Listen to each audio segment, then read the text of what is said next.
hoy vamos a retomar el estudio del libro de Esdras y haremos también una visita a otro estudio de la Biblia que está vinculado, que es el libro de Ageo.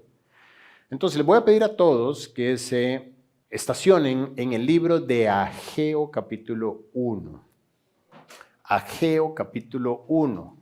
Ese es de los dificilitos de encontrar. Entonces, si ubicas el Nuevo Testamento y te paras en Mateo, echas 3 libros para atrás. Es el antepenúltimo libro del Antiguo Testamento, el libro de Ageo. Y he titulado esta enseñanza La parálisis espiritual. La parálisis espiritual.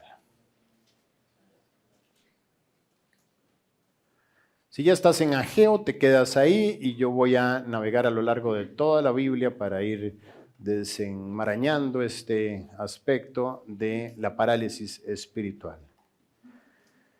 Muy bien, para ubicarnos en el tiempo de lo que estamos aprendiendo. Si recuerdas que Israel fue llevado a un cautiverio en Babilonia de 70 años. Ese cautiverio, Israel, como si hubiera sido un objeto, fue pasando de manos. En el año 539, el mundo cambia de poder y los babilonios, dejan su imperio y son gobernados por los medo-persas. Y hay un nuevo rey, movido por Dios, empieza a tomar ciertas decisiones en favor del pueblo de Israel para su regreso. 70 años, y en esos 70 años estudiamos el libro de Daniel. Terminamos de estudiar el segundo libro de Crónicas.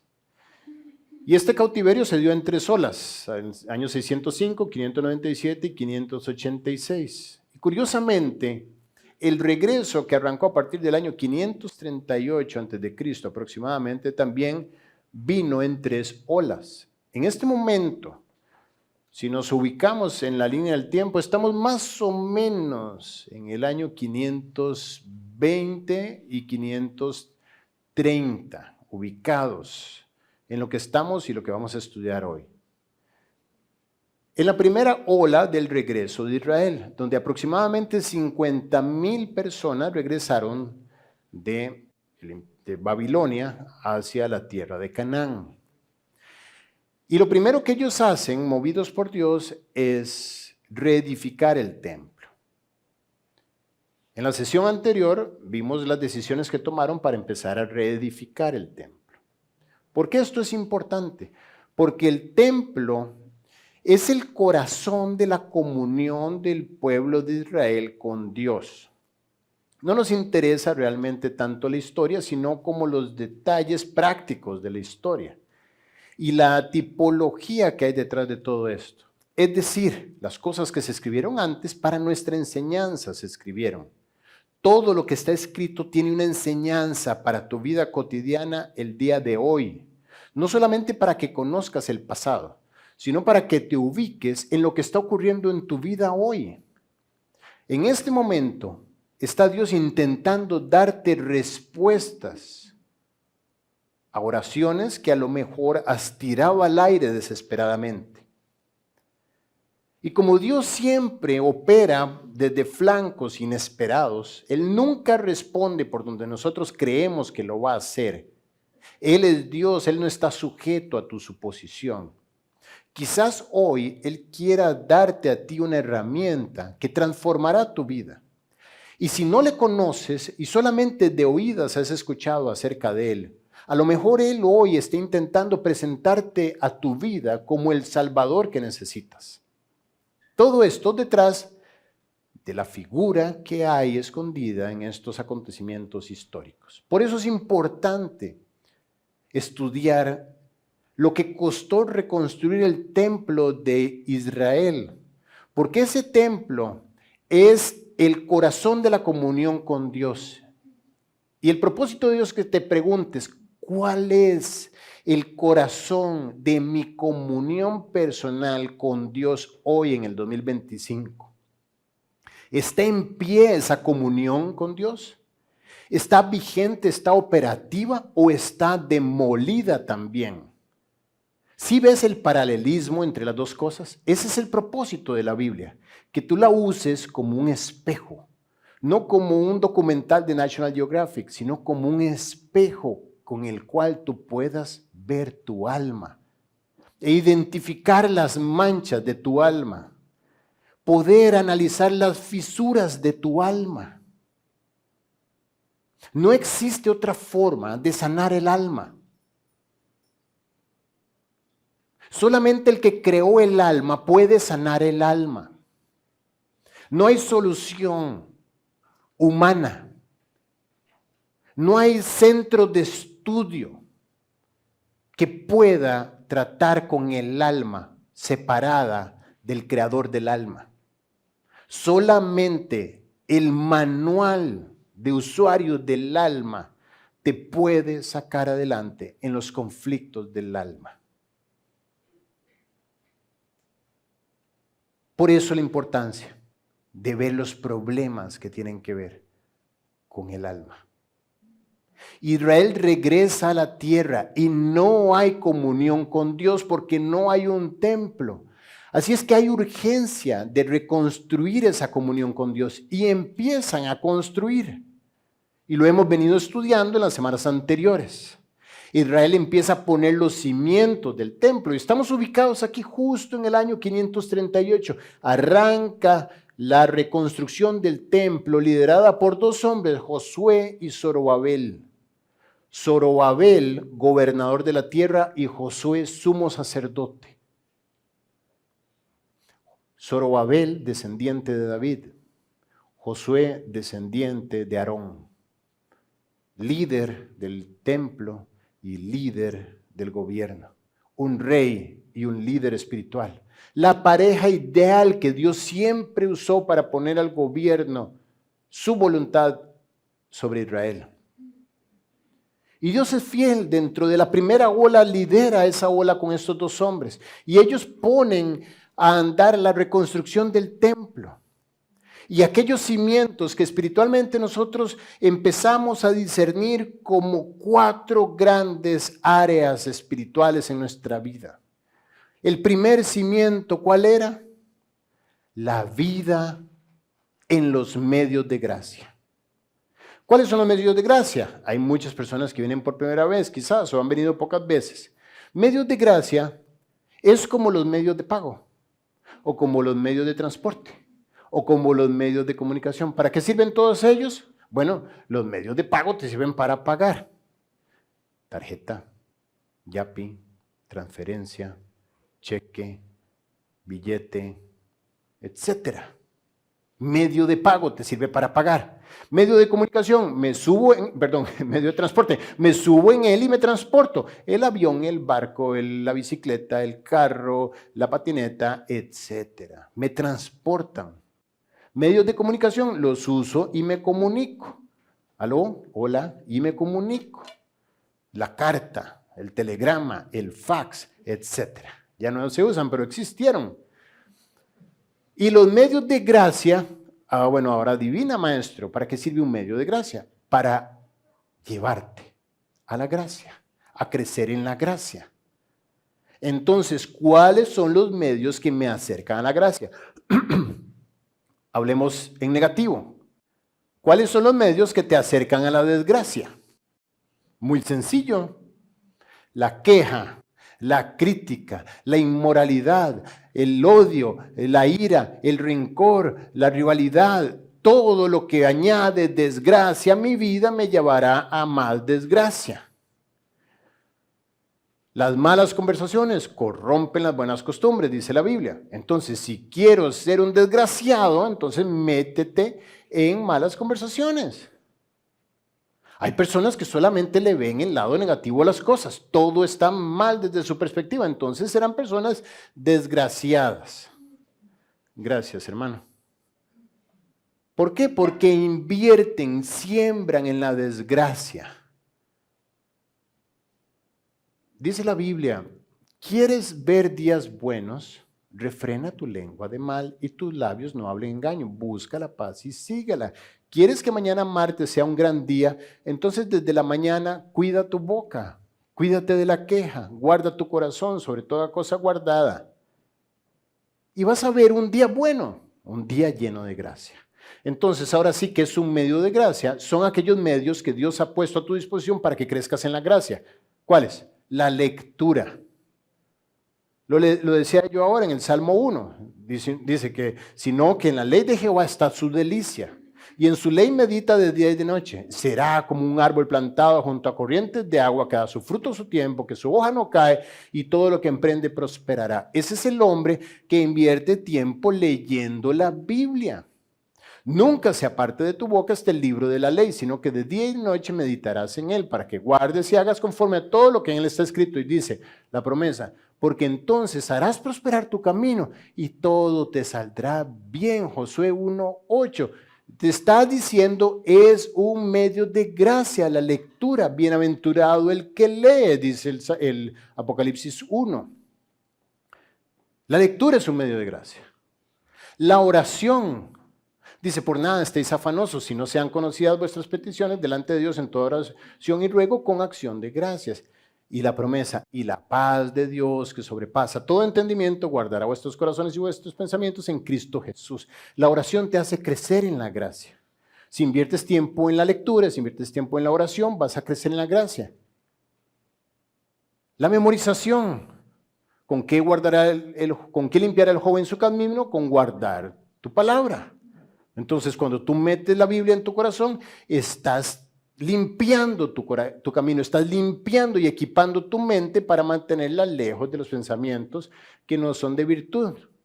Todo lo que es verdadero, todo lo honesto, todo lo justo, todo lo puro, todo lo amable, todo lo que es de buen nombre, si hay virtud alguna, si hay algo digno de alabanza, en eso pensad. Entonces, al meter la Biblia en tu cabeza, vas a tener la mente ocupada en lo que añade gracia.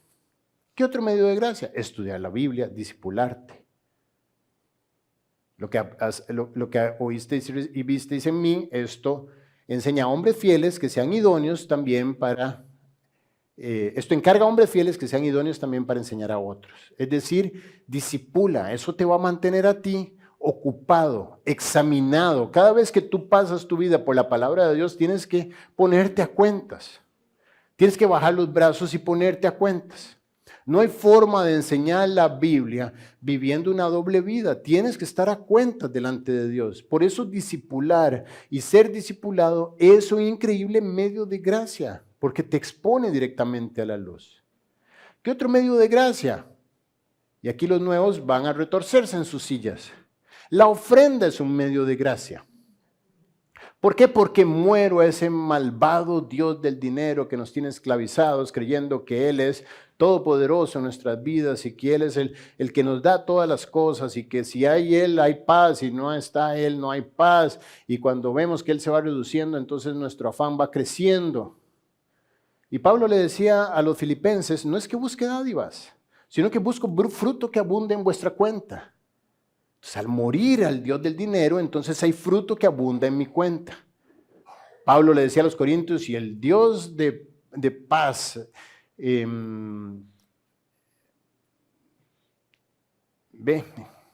lo que pasa.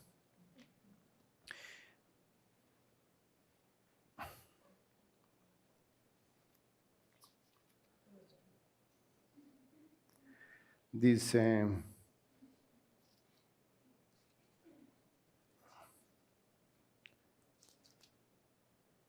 Y el que da semilla al que siembre y pan al que come, proveerá y multiplicará vuestra sementera y aumentará los frutos de vuestra justicia para que estéis enriquecidos en todo, para toda liberalidad, la cual produce por medio de nosotros acción de gracias a Dios. Es decir, se añade gracia cuando yo muero algo mío y lo pongo al servicio del ministerio que Dios me ha hecho parte de. Entonces, hay distintos medios de gracia y al plantar esa estructura en mi vida como un pilar del templo, voy a crecer en mi comunión con Dios. El siguiente cimiento lo hemos estudiado, tener el norte en la gran comisión, es decir, testificar. Saber que yo tengo un rol en esta tierra y es ir por el mundo predicando el evangelio y haciendo discípulos. Cuando ese pilar está puesto en mi comunión con Dios, entonces el templo estará bien cimentado.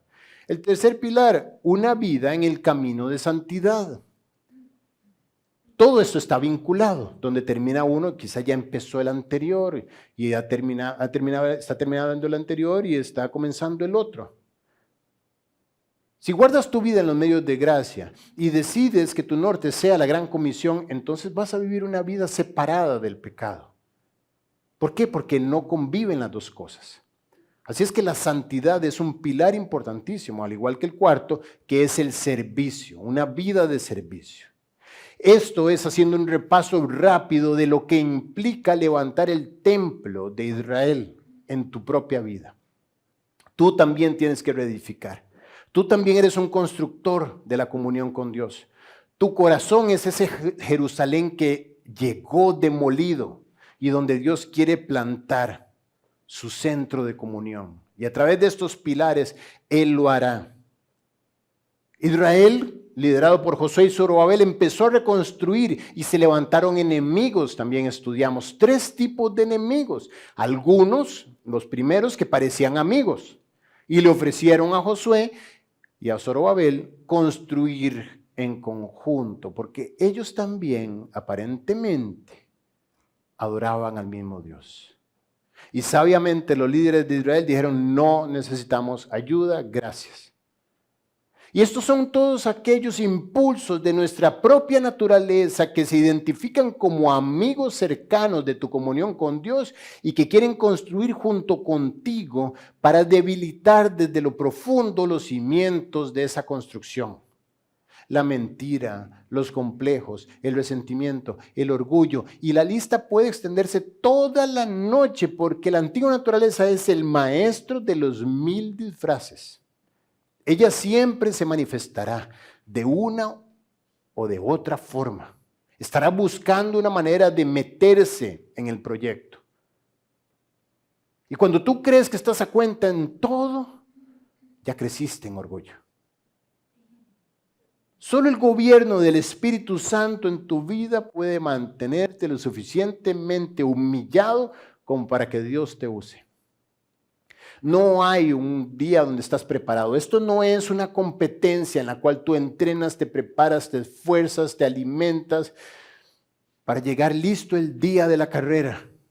Nunca tú en tu naturaleza estarás listo, porque tu propia naturaleza es el problema. Solamente la muerte de ti mismo. Y cuando ellos les dicen a este primer grupo de enemigos, no edificarán junto con nosotros, están diciendo, no queremos nada de lo que parece pero no es. El siguiente grupo, un poquito más agresivo, ahora sí eran los vecinos, habitantes incluso de Samaria y de los pueblos aledaños a Israel, que vinieron con amenazas directas a detener la obra. Tampoco lo lograron, pero hicieron un trabajo de pinzas con el tercer enemigo. Ahora sí, el rey de los medopersas, el rey de Persia. Y él con violencia hizo detener la obra y la reconstrucción del templo se detuvo. Y ahí quedamos en nuestra última sesión.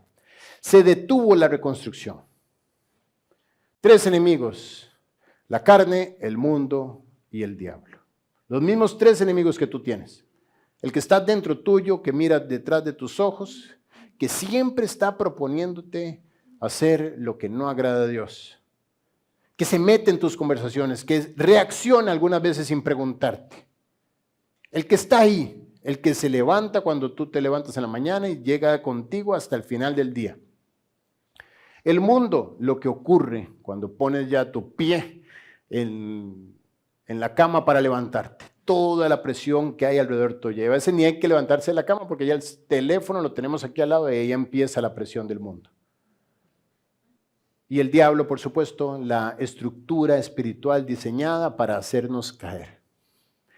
Se detuvo la obra y ahora sí ya estamos en contexto. Habíamos quedado en este proceso estudiando los cimientos del templo espiritual, la vida en los medios de gracia, nuestro norte puesto en la gran comisión, la santidad como forma de vida y la actitud de servicio. Sin esto no hay templo. Enemigos que se presentaron a destruir la obra y lamentablemente cesó la obra de la casa de Dios. que estaba en Jerusalén y quedó suspendida hasta el año segundo del reinado de Darío, rey de Persia. Este año es importantísimo. Este año lo tendremos presente más adelante. Pero ¿cuál es la mala noticia? Cesó la obra, se suspendió la reconstrucción. Y es aquí donde nosotros tenemos que ver si en este espejo hay algo mío que se parezca. Quiere decir que el templo puede estar edificado en mi vida o el templo puede estar en proceso de construcción en mi vida o el templo puede estar suspendido, paralizada la obra en mi vida. Esto es escalofriante. Todos aquí estamos en una de esas tres condiciones. O está el templo erguido, lleno de la gloria de Dios, o está en proceso de construcción, ya con la gloria de Dios ahí aguardando y los cánticos y los coros de todos esperando y viendo cómo avanza la obra, o la obra suspendida. Allá en el país de donde yo vengo, un gran edificio, una gran obra estuvo detenida por décadas. Los tribunales supremos de... Tribunales, ¿qué era? ¿Dónde estaban lo de las elecciones? No, lo de la cédula. Ajá. Bueno, un edificio del Tribunal Electoral, etc. Ese estuvo paralizado durante años. Y era un edificio ya casi construido en obra gris, lleno de moho, de hongos, de indigentes, etcétera, de zacate, de maleza, ahí abandonado en medio de la ciudad. Y cuando tú ves eso, lo único que puedes producir es un clamor de qué lástima toda la inversión realizada. Si han visto aquí frente a Multiplaza, saliendo de Torre de las Américas, como yendo al colegio hebreo, etcétera, hay un gran hueco gigantesco en un terreno, ¿cómo?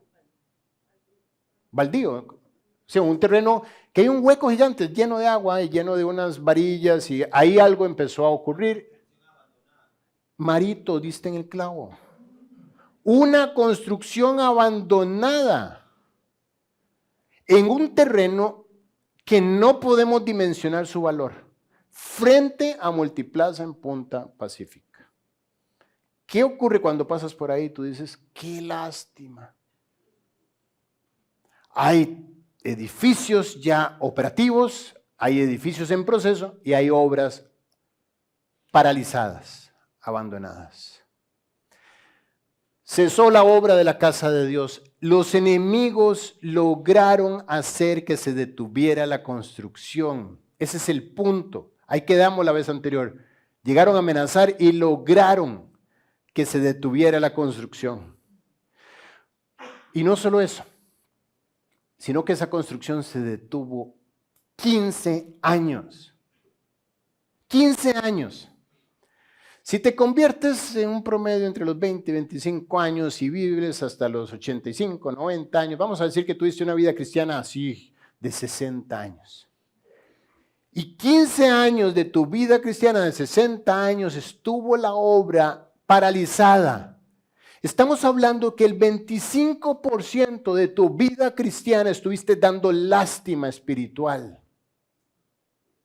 Estuviste creando moho. Fuiste cueva de indigentes durante ese tiempo. 15 años suspendida la obra. Y quiero que nos pongamos delante del templo de Israel en ese momento. La obra avanzó un tiempo, avanzó unos, vamos a decir unos 3, 5 años avanzó, pero no se terminó. Quiere decir que si te plantabas en el Monte de los Olivos y veías hacia donde estaba el templo de Israel, ¿qué se veía? Varillas, hueco, qué sé yo, obra gris. Si pasabas enfrente del lugar más importante de Israel, ¿qué veías? Una obra abandonada. Ahí estamos nosotros en este tiempo, en este momento de estudio, estamos viendo eso.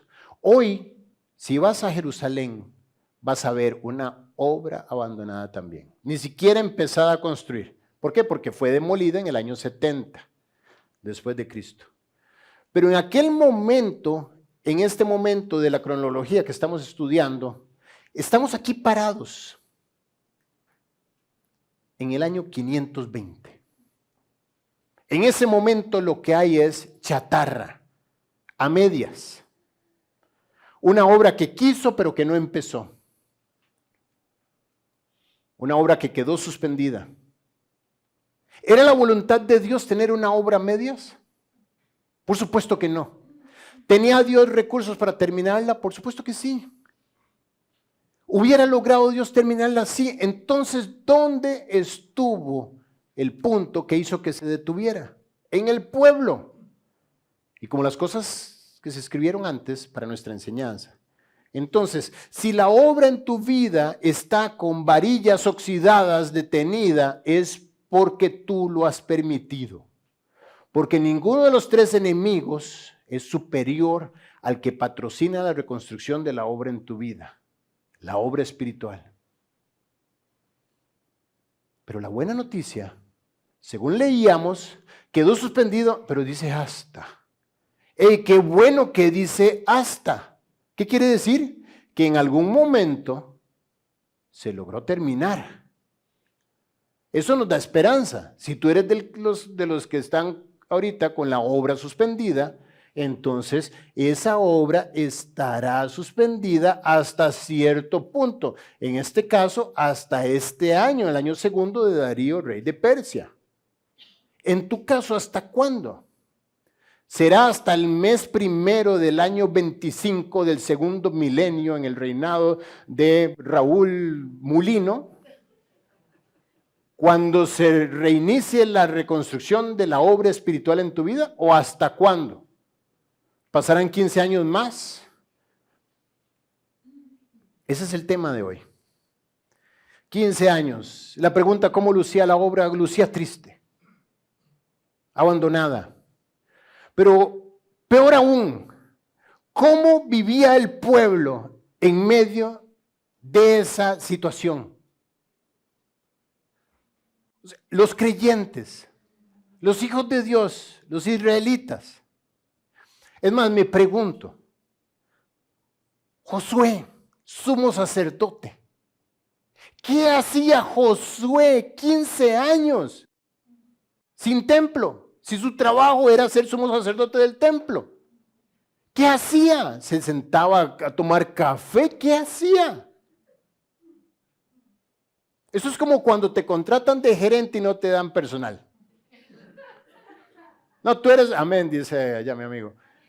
O sea, tú eres el gerente de no sé qué y ¿dónde está mi equipo? No tienes. Ah, ok, me estás pagando como gerente, pero me pones a trabajar como operador. Ok, listo, ya entendí.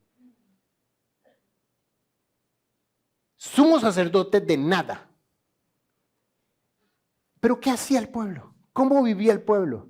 ¿Se sentaron a llorar? ¿Se sentaron a buscar a Dios? ¿O siguieron adelante con sus propias vidas? Dijeron, no se pudo. Ni modo, Dios. ¿Cómo vivía el pueblo? Bueno, al mejor de sus esfuerzos. Sin Dios gobernando y haciendo todo lo posible para salir ellos adelante. Vamos a entender más adelante que era un pueblo con una economía activa, que sembraban, que trabajaban, que vivían la vida, tenían que salir adelante, construían sus casas. Casas, no solamente casas, sino casas artesonadas, que quiere decir que eran casas bien levantaditas, bien hechas y con techo. Ellos siguieron adelante con sus vidas y dijeron, no se pudo. Quizás tú estás siguiendo adelante con tu vida, diciendo, bueno, no logré el estándar espiritual que yo sé que Dios quiere para mí. Eso de la santidad, la verdad que cuando me di cuenta que me estaba quedando soltero ya no me sirvió tanto. Eso de hacer negocios bien, la verdad que no me sirve tanto porque la verdad que necesito el extra ingreso. Eso de no hacer trampa no me sirvió tanto hasta el día que llegué a sacar el pasaporte y me dijeron que o pagaba o me ponía en una fila de espera de 2 años. ¿Qué sé yo? Siguieron adelante con sus vidas, pero te tengo una noticia. Una obra dejada a medias es un fracaso completo. Y Dios te salvó para transformar tu vida, para llevarla a la estatura de la plenitud de Cristo. No para dejarla a medias, no para dejarte sucumbiendo siempre en el mismo pecado, no para dejarte siempre en la misma debilidad. Y lo mejor de todo es que no necesita de tu fuerza para construir. No te quedes añorando desde lejos diciendo qué lindo sería. Me encantaría un día poder, pero no se pudo. Me encantaría un día ser usado por Dios. Me encantaría un día realmente vivir en esa santidad de la que hablan que no lo he logrado. Me encantaría. No te quedes anhelando. Anímate a reconstruir. A dejar atrás aquella obra paralizada. Y cuando pases por Multiplaza, voltea a ver siempre ese hueco que está ahí. Y di, yo no quiero que mi relación con Cristo sea así. Criadero de dengue. Yo quiero que de mi templo espiritual brote vida, brote luz, brote paz, brote amor. Los enemigos de la obra te estarán diciendo, sí, claro, tú, tú, el que hace esto, el que hizo aquello, el que trató a aquella persona así. Ni le contestes, ni le contestes. Pon tu expectativa en aquel que quiere transformar tu vida y que puede. Y todo lo demás, quítalo de en medio. No pierdas tiempo. Pero no seas del grupo de los de la obra fracasada. Sin tratar de tener una profundidad que no me corresponde, mucho menos clínica. Sí quiero que pongamos los ojos en lo que para mí es una figura de la importancia de la edificación del espíritu. Como es importante la sana operativa de tu cerebro, es importante la sana operativa de tu espíritu. Y así como existe la parálisis cerebral, así también puede existir la parálisis de la construcción, de la comunión con tu Salvador. Estudié un poquito acerca de este tema. Como les digo, mi objetivo no es saltar a un área clínica, ni es mi campo de trabajo. Pero ¿qué es la parálisis cerebral? La parálisis cerebral es un grupo de trastornos neurológicos que causan problemas del movimiento, el equilibrio y la postura. Yo sé que nosotros asumimos que el cerebro es importante, pues quiero que sepas algo, es vital. Es decir, tú puedes vivir sin alguno de tus miembros o sin todos tus miembros. Puedes vivir sin alguno de tus órganos. No te voy a decir que puedes vivir sin tu corazón, pero puedes vivir con el corazón de otra persona, con el hígado de otra persona, con el riñón de otra persona. Pero no puedes sin tu cerebro. Si tu cerebro deja de funcionar, tu cuerpo se afecta. Al igual que tu espíritu. Cuando tu espíritu está afectado, todo tu ser estará afectado y no lo puedes disimular. Tendrás problemas de movilidad, de equilibrio, de postura. Parálisis significa debilidad o incapacidad para usar los músculos, tanto los músculos físicos como los músculos espirituales. La parálisis cerebral puede variar de leve a grave y puede tener diversas causas. Algunas de las más comunes incluyen lesiones cerebrales adquiridas en la infancia, durante el desarrollo fetal, el parto o los primeros años de vida. La parálisis espiritual también tiene un punto de origen en el pasado. Fisuras que a través de la historia de tu propia vida se fueron creando. Y que tú has permitido no solamente que estén ahí, sino que se magnifiquen, que crezcan. Las justificas. Vuelves a ellas y lloras sobre ellas. Sobre lo que me hicieron, sobre la casa en la que viví, sobre cómo fueron mis papás, sobre lo que me hizo mi tía, sobre el maestro que tuve, sobre la economía que me fundó, etcétera, etcétera, etcétera. Y cuando abres tu vida, hay que ir a encontrar siempre lo que ocurrió hace 20, 30, 40. Conozco el caso de una persona que habla de lo que le pasó hace 80 años. Y eso la ha paralizado espiritualmente. Otra causa de parálisis son accidentes cerebrovasculares, como los infartos o hemorragias cerebrales, que pueden dañar áreas del cerebro y provocar parálisis cerebral en gente adulta. Otra causa son traumatismos cráneoencefálicos, lesiones en la cabeza que afectan el cerebro. Pueden desencadenar problemas de movimiento y coordinación. Estos no son detalles que están en el pasado, son detalles que pueden ocurrir. Quizás tuviste un pasado bien y gracias a Dios salió el pasado, pero no estás equipado en el día de hoy para ciertos accidentes que así como el cerebro puede recibir, así tu espíritu también los puede recibir. Y si no estás atento y alerta en cómo protegerlo, así también puedes empezar a desarrollar una parálisis que va a afectar el resto de tu vida cristiana. Conozco personas que volaron altísimo espiritualmente. Amigos entrañables míos, con los que lloré, con los que oré, con los que caminé junto durante años. Y eventos que ocurrieron en el camino los paralizaron espiritualmente. No supieron enfrentar esos traumas cardiovasculares, espiritualmente hablando. No supieron contenerlos, reaccionaron de una manera que no debían, a pesar de las instrucciones de la palabra de Dios. Y esto solamente produjo una parálisis espiritual en sus vidas. Infecciones cerebrales. Algunas infecciones como meningitis o encefalitis pueden dañar el cerebro y causar parálisis cerebral también en adultos. Tumores cerebrales. ¿Cómo se manifiesta todo esto? ¿Cómo sé yo que algo así puede estar ocurriendo en mi vida? Bueno, hay problemas para coordinar el movimiento, para desempeñarme como debo, en brazos, manos, pies y piernas. Puede dificultarme incluso cuando estoy sentado para hacer las cosas más básicas de mi vida.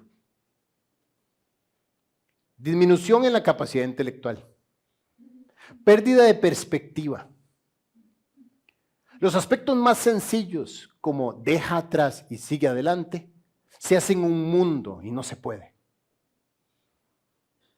He estado sentado con, lamentablemente tengo que decirlo en plural, parejas, diciéndoles, olviden lo que pasó y sigan adelante con su vida. Si no, van a destruir a sus hijos. Y ha sido como hablar de física cuántica. Ojos vacíos por detrás, que únicamente están esperando el momento en que yo diga, ¿estamos claros? Está esperando el momento que les dé la palabra para volver a sacar el arsenal de reclamos, de rivalidad, de esto, de lo otro, como si nada se hubiera dicho. Paralizados espiritualmente para ver el problema y salir adelante con la solución. A una pareja le dije, estás tú allá y ella está acá y tus hijos están en el centro. Tú tienes una cuerda a un extremo, él tiene una cuerda al otro extremo y esa cuerda va al cuello de cada uno de tus hijos. Y tú estás allá tirando, y ella está acá tirando, y ninguno de los dos quiere ceder. Y mientras más tiran, más asfixia infligen sus hijos. Y con todo y esa figura, esperaron a que terminara de hablar para seguir reclamando. Parálisis cerebral en el espíritu. Incapacidad de resolver. Los aspectos más sencillos de decir es de vida o muerte, para allá no paran. Desorden físico, como escoliosis y convulsiones pueden venir. Espiritualmente también. Desórdenes espirituales. Un espíritu que no tiene rienda, que se convierte en una ciudad derribada y sin muro, donde todo entra. Y quienes padecen de este malestar, a menudo tienen una coordinación deficiente, caminan de manera inestable, a veces de una forma, a veces de otra, tienen dificultades para realizar movimientos rápidos y precisos, a causa de la parálisis. ¿Qué tiene que ver todo esto? Bueno, ¿cómo está la obra de comunión en tu vida? ¿Cómo estaba la obra de construcción del templo en Israel en el año 520? Paralizada. Porque los enemigos de la obra la detuvieron. Parálisis espiritual. Si no hay comunión con Dios como debe ser, hay una parálisis espiritual. Y todas las consecuencias que esto trae. ¿Cómo está tu lectura? No te puedes saltar una pregunta tan básica. ¿Cómo está tu lectura de la Biblia? ¿Verdad? No me vengas a hablar de Dickens o Moby Dick o no sé qué. ¿Cómo está tu lectura de la Biblia? Diaria. ¿Cómo está? Bueno, eso es uno de los cimientos del templo, lo decíamos ahora. ¿Cómo está tu oración? ¿Cómo está tu memorización? Estoy hablando diariamente. Estoy hablando de los pilares. ¿Cómo está tu discipulado? ¿Cómo está tu ofrenda? ¿Es verdaderamente un acto de generosidad? ¿Es una muerte a ti mismo o es una limosna? ¿Es un cumplir? ¿Es un cuando pueda y cuando me acuerde? Quiero plantearte algo. ¿Qué pasa si tu jefe te dice, este mes no te vamos a pagar? Porque realmente los números no están cerrando, o como fuiste de viaje el mes pasado, tuvimos que gastar en ciertos viáticos y este mes no va. ¿Cómo están los medios de gracia en tu vida? Cuidado con la parálisis espiritual, porque los cimientos del templo no estén firmes ahí.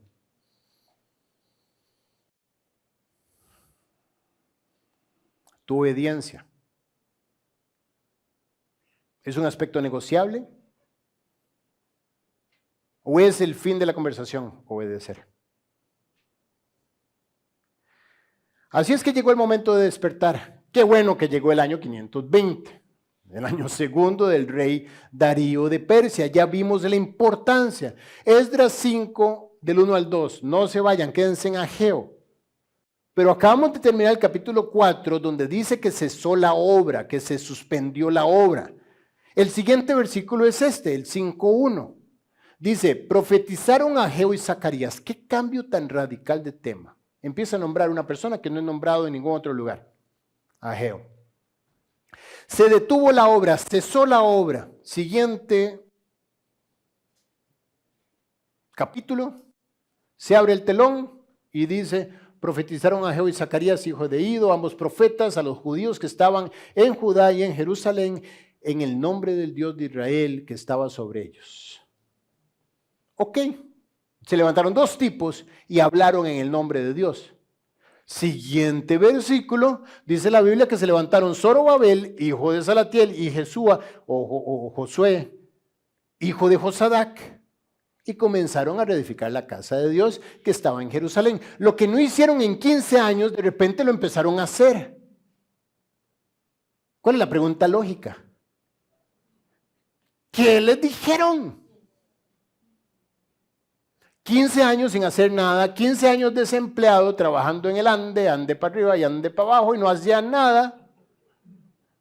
15 años ocupado en sus cosas, 15 años sin ver la gloria de Dios en sus vidas, y de repente se levantaron urgidos, ambos, junto con el pueblo, a reedificar la casa de Dios que estaba en Jerusalén con ellos, los profetas que de Dios les ayudaban. Ese es nuestro tema de hoy. ¿Qué dijo Ageo? Por eso ustedes están en Ageo 1. Todo inicia con algo.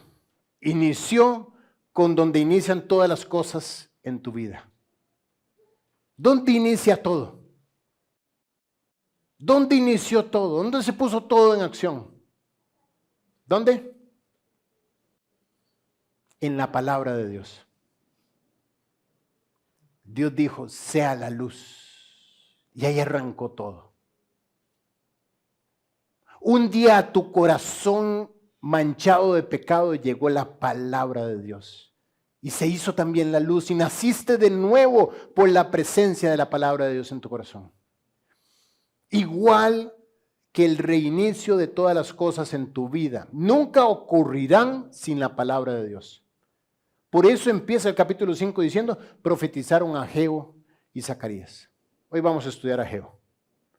¿Qué dice Ageo? Ageo 1:1. Ahora sí ya están ahí, ¿verdad? Están todos en Ageo.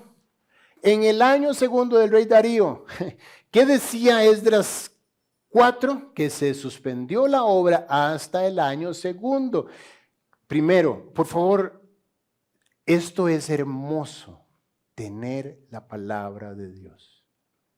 Ver como hombres que no se conocían, en distintos tiempos, distintos estratos sociales, distintos niveles educativos, distintas naciones, distintas geografías, distintas culturas, distintos idiomas, hablan del mismo punto. Hoy, si agarramos de todos los que están aquí, solamente 2 personas, ponemos uno en un cuarto y otro en otro cuarto y le decimos, escriba lo que se dijo hoy. Vas a ver historias distintísimas. A menos de que ambos se comuniquen con el mismo autor y el autor les dicte a ambos lo que deben decir.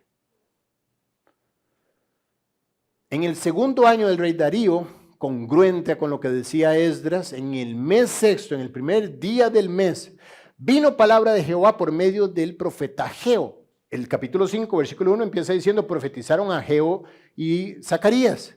¿Qué profetizaron? Aquí está diciendo, vino palabra por medio de Ageo a Zorobabel, hijo de Salatiel, gobernador de Judá, y a Josué, hijo, que de allá le llamaban Jesúa, pero es la misma persona, hijo de Josadac, sumo sacerdote, diciendo, y aquí es donde se pone buena la cosa. ¿Qué dijeron? ¿Qué les dijo? Ok, hagámoslo personal. ¿Qué me pueden decir a mí para que ya el hueco de Multiplaza no esté en mi corazón y empiece ahora sí a brotar vida de mi corazón? Esa es la pregunta, ¿no? Eso es lo que están pensando. Yo estoy seguro, todos están pensando lo mismo, ¿no? Eso es lo que yo quiero. ¿Qué le dijeron a ellos que me pueda servir a mí para que yo también de repente tenga el esplendor y el brillo que ese templo llegó a tener en mi corazón? Si lo ven, que es útil la Biblia. Si lo ven, que no es un libro para tener todo lleno de polvo en el Salmo 91 parado. Si lo ven, que es un manual que puede echar a andar las estructuras paralizadas de tu vida y rescatarte de la pérdida, de la lástima, de la inversión botada. ¿Qué dijeron? ¿Qué dijo Ageo? Una exhortación que vamos a dividir en 3 partes. La primera parte, si le quieren poner un título a esta primera parte de la exhortación, ese título perfecto sería, ¿cómo estás priorizando? Recuerda, después de esta exhortación, Josué y Zorobabel se levantaron junto con todo el pueblo a reedificar. ¿Qué levantó a este par de muertos? Primer punto, ¿cómo estás priorizando? Así ha hablado, está hablando ahora sí Ageo. Esto es lo que Ageo le dijo a ellos. Así ha hablado Jehová de los ejércitos diciendo, este pueblo dice, no ha llegado aún el tiempo de que la casa de Jehová sea reedificada. Los que andaban durante esos 15 años caminando por Jerusalén volteaban a ver el hueco y decían, la verdad que no ha llegado el tiempo. Todavía no. ¿Cómo? No es de Dios que el templo esté listo. ¿Por qué? Porque los enemigos se nos plantaron y nos frenaron. Entonces, no es el tiempo. Cuando dice tiempo, no se refiere a esto, al reloj. Está hablando del espacio. No ha llegado la ocasión, no ha llegado la oportunidad, no está todavía en el orden priorizado que la casa de Jehová sea edificada. Todavía no es prioritario, hay otras prioridades. Si lo entienden, eso era lo que pensaban los que vivían ahí. Y Dios es el que está diciendo, el pueblo dice eso. Habla con los ángeles y él dice, ¿ustedes pueden creer lo que dicen estos tipos? Dicen que todavía no. Dicen que es mi voluntad que todavía no esté el templo como se debe. Y vuelve en el versículo 4 a decirle, hablando de tiempos y ocasiones, si no es el tiempo para que mi casa sea edificada, una preguntita. O sea, si yo no soy la prioridad número uno, solo por curiosidad, dice Dios, ¿cuál es la prioridad número uno en tu corazón? Digo, solo para saber contra quién perdí. Solo para saber con qué fui desplazado. ¿Quién es más Dios que yo, que me ganó? Es para vosotros tiempo, para vosotros, de habitar en vuestras casas artesonadas, y esta casa está desierta. Quiero hacer un énfasis acá. Muchas personas, de manera superficial, usan no solamente este pasaje, sino todo el libro de Ageo para exhortar a la iglesia a que ofrende. ¿Cómo es posible que no estamos llegando a los números y ustedes viviendo en una casa allá en Santa María? ¿Cómo es posible que usted tenga carro y aquí nosotros cogiendo Metrobús? No es eso. Desde ya quiero desmontar la idea de que esto tiene que ver con la ofrenda. Es más profundo que eso. Tiene que ver con la comunión. La casa está desierta. Estás priorizando tu vida. Estás priorizando tus necesidades básicas, tu vida cotidiana, antes que tu comunión con el Señor. Ese es el punto. Tu prioridad es salvar tu propio pellejo. Esto es, hoy me levanto y hoy subsisto. Y si queda tiempo, le doy un rato a Dios. Ese es el punto.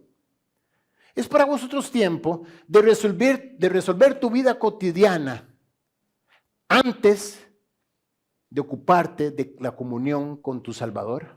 Ese es el punto. Eso hizo que se levantaran Josué y Zorobabel y dijeran, ¿qué nos pasa?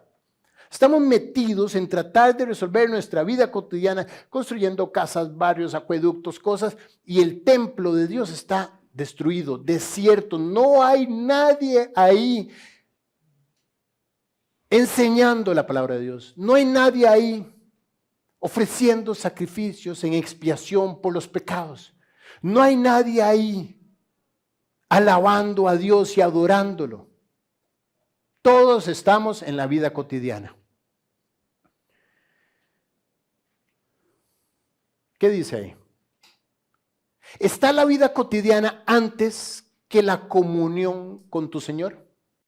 Esa pregunta es para ti. No es difícil de responder, solamente revisa tu vida de hoy. Bueno, Guillo, viene la célula. Y ojo, que me estoy durmiendo con todo, pero gracias a que gritas no me he quedado dormido totalmente. No, yo no estoy hablando de este espacio. Digamos que en esta, bueno, tienes un punto. Yo estoy hablando del resto de tu vida. Sales primero a conseguir lo material antes de afirmar lo espiritual. Esa es la exhortación, la primera parte de la exhortación. ¿Cómo estás priorizando? Segunda parte, mira el fruto de tu vida. Quiero que revises algo. En esa filosofía de priorizar todo por encima de Dios, ¿qué has recibido? ¿Qué estás viendo? ¿Cuál es la salida de ese proceso llamado vida tuya? ¿Cuál es el fruto? ¿Qué nace de todo eso? Y les dice, meditad bien sobre vuestros caminos. Camino es tipo de andar, es tipo de lo que haces día a día. Revisa tu vida, revisa tu matrimonio, revisa tus hijos, revisa tu economía, revisa tus estudios, revisa tu mente, revisa tu vida, pero revísala bien, medita bien. Detente y medita bien, dice Dios. Quiero que seas honesto conmigo, Josué y Zorobabel. Medita sobre tu vida. ¿Cómo está tu vida? Con esta pregunta, si hay honestidad, no hace falta lo demás. Pero sin embargo, Dios, que es grande, empieza a ayudarles. Te voy a ayudar para que tú veas cómo está tu vida. Sembráis mucho y recogéis poco. ¿Te suena? Sí, dice alguien por ahí. ¿Te suena? Me parto el lomo y no veo el fruto. Coméis y no os saciáis. Si logro algo, no satisface. Hay insatisfacción. Hay mucho esfuerzo y no hay satisfacción en mi vida. No tengo un tiempo, no fumo, ni fumaré. Pero sí recuerdo que mi abuelo fumaba pipa. Y mi abuelo era una persona sin recursos, para no decir un pelado. Una persona sin recursos financieros, vendía huevos. Tenía una venta de huevos. Esa era su economía. Una venta de huevos. Sin embargo, no saben las incontables oportunidades en las que mi abuelo estaba en una mecedora con su pipa, relajado. Dime, ¿cuántas oportunidades tienes tú de relajarte y disfrutar? Sembráis mucho y recogéis poco, coméis y no os saciáis, bebéis y no quedáis satisfechos, lo mismo punto. Os vestís y no os calentáis. Con tus manos estás tratando de proveer y no provees nada. La deuda crece, la insatisfacción crece, lo poco que construyes se moja y se echa a perder. ¿Y el que trabaja jornal, es decir, el que le pagan, el jornalero, el que recibe salario, el que no es dueño de su día a día, el que está ahí, el que está en la caja, pues, recibe su jornal, recibe el pago de su salario en saco roto. ¿A quién se le ha perdido plata? ¿Quién ha tenido un hueco en el pantalón y que se le pierda la plata? Eso es lo que está diciendo. No, y para peores, cuando te pagan, no ves nada porque es como si se te perdiera la plata. Tú, que eres un genio priorizando, has priorizado todas estas cosas, las que no están en negrita, y mira la salida. Nada, no tienes nada. Hay personas que dicen, no, es que me tengo que ir del país. Panamá está malísimo. Esto está terrible, me voy al sueño americano, al sueño europeo, me voy para no sé dónde, porque allá sí hay oportunidades. Lo único detalle es que tengo que dejarlo todo. Discipulado, esto, lo otro. Dejo todo, ¿ok? Pasarán los años. Nada. Quizás una cuenta bancaria ahí medio más o menos creciendo. Pero ¿a cuenta de qué? ¿A qué precio? Conozco el caso de una persona que sí, ahora gana 5 veces más. Pero adivine cuántas veces más gasta. Bueno, 6, dice Juanca, pero no, nada raro. meditad sobre vuestros caminos. Segunda parte de la exhortación, revisa tu vida, sé honesto, mira los indicadores de tu vida. Un doble llamado de atención. Buscáis mucho, tipo de salir a la obra, al trabajo, a recoger, a hacer, y halláis poco. Citas con 53 clientes este mes. Adivina cuánto me compraron. 5 me devolvieron el correo. 3 me pidieron cotización. Y 1 pasó aprobación y me pidieron descuento. Esfuerzo, esfuerzo, esfuerzo y esfuerzo y nada. Si sabes que el Salmo 127.1 me encanta. Dice, si Jehová no edifica la casa, en vano trabajan los que la edifican. Si Jehová no velare la guardia, en vano vela la guardia. Si no es Dios tu prioridad, estás gastando todo en tu propio esfuerzo y te estás consumiendo. Recuerdo el caso de un condiscípulo mío, abogado muy exitoso, que se convirtió. Pero así como se convirtió, también era muy exitoso. Y si era exitoso era porque era súper dedicado a su trabajo, súper ocupado. Pero un día decidió no trabajar más los viernes. Me dirás, claro, él puede, porque era súper exitoso. Bueno, si supieras que es al contrario. Mientras más exitoso eres, más te consume el oficio. Más difícil es decir, no, paro aquí. Y dijo, no trabajo más los viernes. Y los viernes me voy a dedicar a darle más tiempo a mi vida devocional. No es que ese es el día donde voy a leer, no, voy a leer todos los días. Pero ese es el día donde me van a encontrar en pijamas. De leer y de leer y de leer. Ese día es donde me voy a poner a pasar el estudio en limpio de lo que se dictó en la semana. Ese es el día en que yo voy a estar en oración extendida, diferente a los otros días que a lo mejor es un poquito más reducido. Los viernes. De repente lo vi. Un día nos cambiaron los discipulados a las 5 p.m.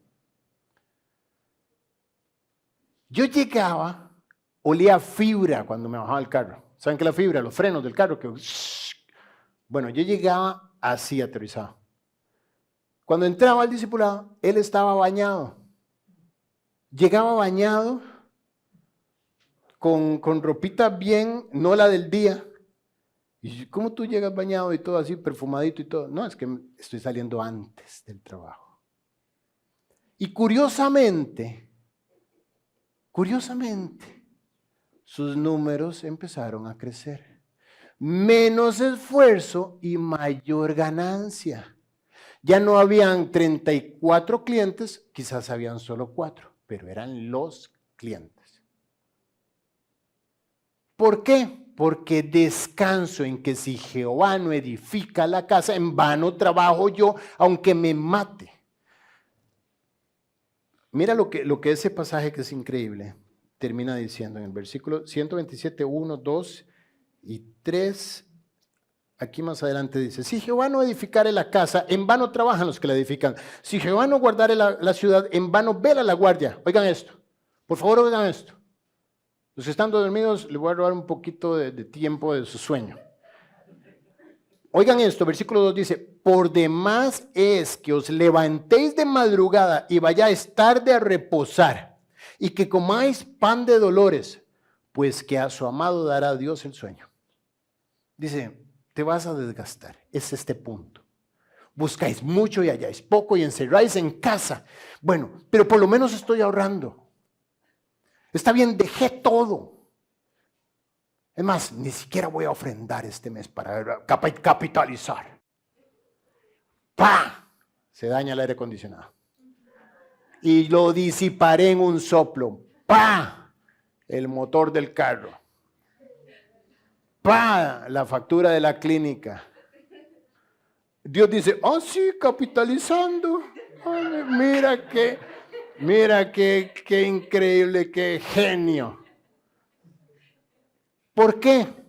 Porque ¿qué hay detrás de esto? ¿Cuál es tu fuente de confianza? ¿Es Dios, Rodri, lo que hablamos ahora? ¿O es tu propio esfuerzo? ¿Es Dios quien te sostiene o es tu salario el que te sostiene?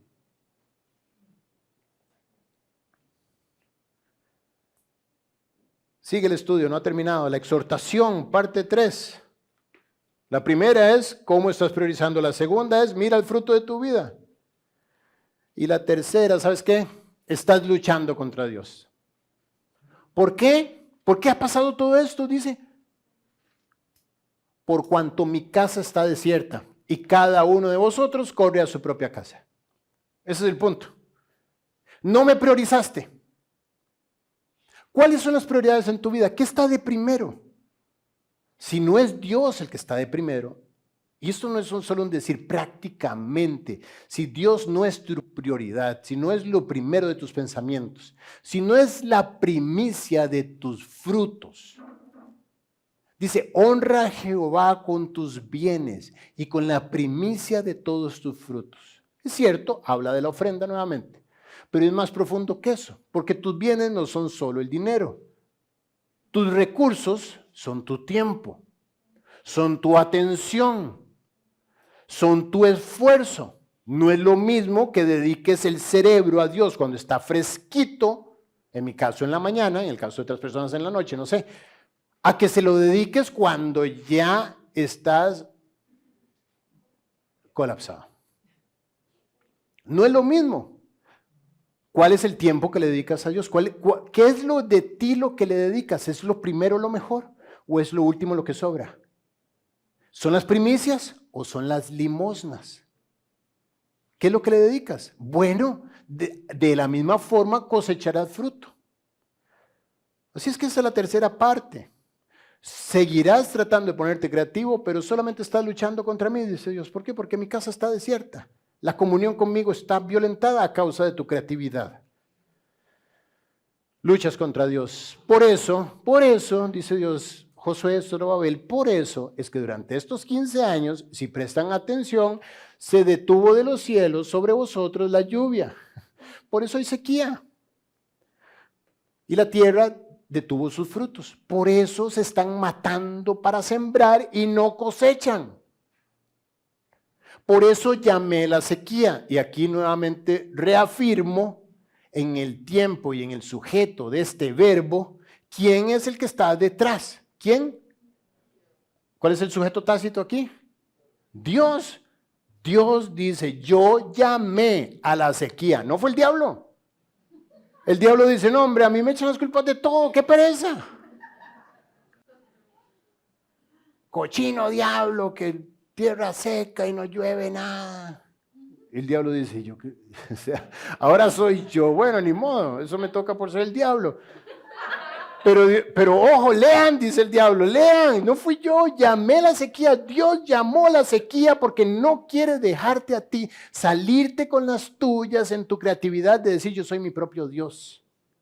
Y voy a buscar al Dios de Jehová de los cielos solamente cuando ya yo no puedo y lo llamo para que me diga, pégame una salvada, mándame 500, deposítame en un yapi, Dios. Así no funciona.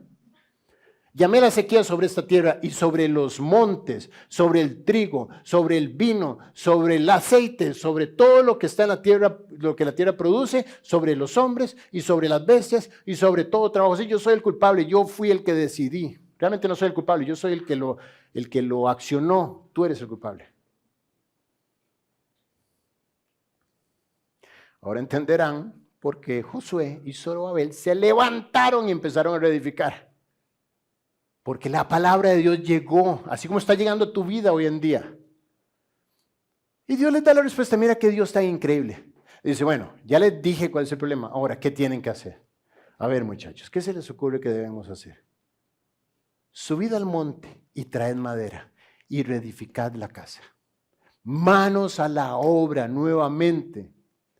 Subid al monte y traed madera. Y pondré, tú harás esto, y viene la promesa. Ustedes hacen esto, reactiva la obra. ¿Qué es subir al monte y traer madera? A ver, ¿qué se les ocurre que puede hacer espiritualmente? Ir a buscar los medios de gracia, exacto, Juan Carlos. Ir a los medios de gracia, subir, me esfuerzo, me levanto y busco. ¿Quiénes tienen problemas memorizando? Todos, no me vengan con que no, todos. Eso no es natural. Pero subid al monte, esfuérzate y hazlo. Y traed el fruto de eso. Y dice Dios, yo pondré en esa casa mi voluntad y seré glorificado. La gloria de Dios, a veces lo pensamos como con un brillo, una luz. No, ese es el peso de su presencia en un lugar. La gloria de Dios llenó la casa y no podían entrar ni salir en las inauguraciones, en la del templo y en la del tabernáculo. El templo con Salomón, el tabernáculo con Moisés y Aarón. El peso de la presencia de Dios sacó todo. Dice, hagan esto. Esfuérzate, sube, ve a los medios de gracia, lee, memoriza, ofrenda y me verás a mí, llevarte a mi voluntad y seré glorificado. Vas a percibir la presencia en ese templo. No será más ese hueco al lado de Multiplaza, será un templo glorioso. Así ha dicho Jehová y Él no miente. Es su palabra y está firmada por Él. Y seré glorificado. Bueno, ahora entendemos por qué en Esdras 5:2 dice que se levantaron Josué y Zorobabel a reedificar. Oyó. Quizás ustedes están oyendo hoy. A lo mejor no están escuchando. Pero no importa, están oyendo. Zorobabel, hijo de Salatiel, y Josué, hijo de Josadac, sumo sacerdote, y todo el resto del pueblo oyeron que la voz de Jehová. No el consejo de la economía, no el consejo de la filosofía. Escucharon la voz de Jehová y ella es la que dijo, sea la luz y la luz fue. Y nosotros por fe entendemos haber sido constituido el universo por la palabra de Dios, de modo que lo que se ve fue hecho de lo que no se veía. Si la palabra de Dios hizo todo lo creado, también puede poner en acción la obra de reconstrucción en tu vida. La voz de Jehová su Dios y las palabras del profeta Ageo, como le había enviado a Jehová su Dios, y temió. No solo oyó, temió. La palabra de Dios te tiene que llevar a un único lugar. ¿Cuál? El temor de Jehová. El principio de la sabiduría es el temor de Jehová. Es someterme pues bajo la poderosa mano de Dios. Mi vida está bajo su mano y porque le temo voy a obedecer en todo lo que me diga. Oyeron y temieron el pueblo delante de Jehová. ¿Y qué pasó? ¿Temer qué es? Sí, yo le temo a Jehová. Yo le temo a Jehová. Por eso les decía en la invitación al estudio de hombres de los sábados, los hombres somos hombres de verdad porque tememos a Dios. No me vengas con que un hombre de verdad es el que tiene el pecho peludo. O el que tiene un tatuaje como el de Popeye. Maui. No me vengas con que un hombre de verdad es el que se jacta de lo mujeriego que es. No. Un hombre de verdad es un hombre que vive en la verdad de la palabra de Dios. Con errores, con fallos, con huecos, en lo que me digas. Pero es confrontado, arregla y sigue adelante. Es un hombre de verdad. Josué y Zorobabel eran hombres de verdad. 15 años estuvieron tropezados. Pero cuando llegó la palabra de Dios, dijeron, amigo Josué, yo no sé tú, pero Dios habló. Y temieron. ¿Qué significa temor entonces? Adivina. Vida en los medios de gracia, pilar 1. Norte puesto en la gran comisión, pilar 2. Santidad como forma de vida, pilar 3. Actitud de servicio, pilar 4. Volvieron a plantar los pilares y dijeron, sigue la construcción. Y los enemigos, no me importa. Lo estudiaremos más adelante. No me importan los enemigos. Vinieron nuevamente los enemigos a detener la obra. Ni se acerquen. Esto se termina. Y Dios dio gracia. ¿Qué hizo Dios entonces? Ageo, enviado de Jehová, habló por mandato de Jehová al pueblo diciendo, yo estoy con vosotros, dice Jehová. Encontró un corazón temeroso de su voluntad y dijo, yo estoy contigo. ¿Qué más necesitas? Yo estoy contigo. Yo voy a estar edificando a tu lado. Yo voy a estar defendiendo tu espalda. Yo voy a estar empujando e impulsando la construcción de la obra. Y despertó Jehová el espíritu de Zorobabel y de Salatiel. Por eso hijo de Salatiel, por eso se levantaron así. No fue impulso propio, no fue planificación, no fue acto humano. Dios despertó el espíritu de ellos y el espíritu de Josué y el espíritu de todo el resto del pueblo. Y vinieron y trabajaron en la casa de Jehová de los ejércitos el 24 del mes sexto del segundo año. ¿Qué les dije de este año? Es el año donde la reedificación continúa. Es el año del arrepentimiento. ¡Qué aliento! Dios siempre buscará reconstruir. ¿Estás caído? Bueno, bienvenido al club. ¿Has tropezado? Bienvenido al club. ¿Te has roto las manos cuando caíste? Bienvenido al club de los seres humanos. Lo vil y lo menospreciado escogió Dios y lo que no es para avergonzar lo que es, a fin de que nadie se jacte en su presencia. No creas que la vida cristiana es de los que dicen, no, yo sí pude, yo impecable. No, no, no. Hay gente que dice, tan cristiano tú. ¿Cuál es la respuesta? Sí, porque soy cristiano, es que estoy acá. Porque yo fallo, pero tengo un Salvador que pagó mis pecados. Y por eso sigo adelante. Ahora, si tú crees que ser cristiano es ser perfecto, entonces ve y métete en una religión. Ve y métete en los lugares donde los esfuerzos humanos cuentan. En la vida cristiana lo que cuenta es tener a Dios contigo y tú en los medios de gracia. Él buscará reconstruir sobre los pedazos de tu vida, no sobre las glorias de tu vida. Ahí es donde encontrarás a Dios reconstruyendo. La Biblia dice, entonces, los que están en pedazos, venid a mí todos, que no quede ninguno por fuera, todos los que estáis trabajados y cargados, que yo os haré descansar. Y con eso termino, invitándote a ti a venir a Cristo. Ven a Cristo, entrégale las trizas de tu vida. Él quiere darte una vida nueva, a ti que estás ahí sentado, a ti que vienes por primera vez o has venido y a lo mejor has visto, escuchado cierta medio propuesta, pero no la has tomado. Bueno, Dios quiere darte a ti una nueva vida, reconstruir Él, pero tú tienes que venir a Él. Venid a mí todos los que estáis trabajados y cargados. ¿Hay alguno que esté trabajado y cargado? ¿Hay alguno que esté tratando de sembrar mucho y recoge poco? ¿Hay alguno que está tropezado? Bueno, aquí está diciendo Jesús, yo estoy para ti. Yo os haré descansar. Y esto promete el descanso eterno de tu alma en armonía y paz con Dios. Si tú eres el pecador, el que necesita un Salvador que pague por sus pecados, entonces ora conmigo esta noche. Vamos a orar. Dile a Dios, Padre, perdóname porque soy un pecador.